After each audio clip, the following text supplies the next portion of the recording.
నమస్తే, welcome to Kiran TV news. Breaking news చూస్తున్నాం. మనం రంగారెడ్డి జిల్లా మోయినాబాద్ లోని ది పెండెంట్ ఫామ్ హౌస్ లో అనుమతి లేకుండా మద్యం పార్టీ జరిగినట్టుగా తెలుస్తోంది. అయితే ఇది దువ్వాడ శ్రీనివాస్ ప్రధాన అనుచరుడైనటువంటి పార్థసారథి పుట్టినరోజు వేడుకల సందర్భంగా ఏర్పాటు చేసిన పార్టీగా అయితే భావిస్తున్నారు.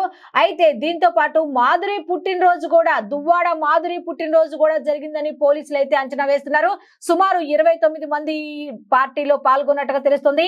వీరిలో వైఎస్ఆర్సీపీ నాయకులు, ఇతర రాజకీయవేత్తలు కూడా ఉన్నారు అన్న రిపోర్ట్లు అయితే బయట తెలుస్తోంది.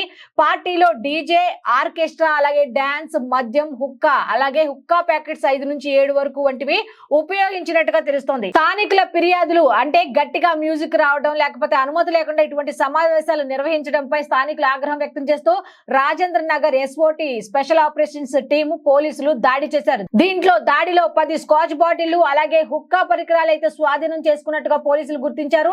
అయితే దీనికి సంబంధించి ఎటువంటి చర్యలు తీసుకున్నారు ఈ దువ్వాడ మాధురికి సంబంధించి అంటే, మాధురిపై ప్రధానంగా కేసు నమోదు చేసి అరెస్టు చేసినట్టుగా తెలుస్తోంది. దువ్వాడ శ్రీనివాస్ అలాగే పార్థసారథి మీద కూడా కేసులు దాఖలైనట్టుగా తెలుస్తుంది.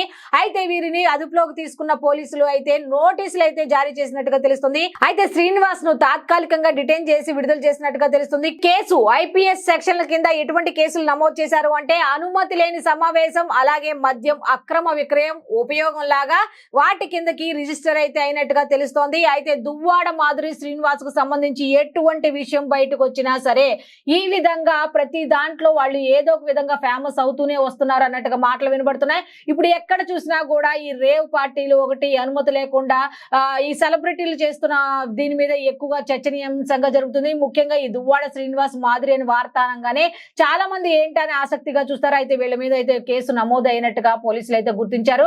ఇటువంటి అనుమతి లేని సమావేశాలు నిర్వహించకూడదు, పోలీసుల అనుమతి అయితే తీసుకోవాలన్నట్టుగా తెలుస్తోంది.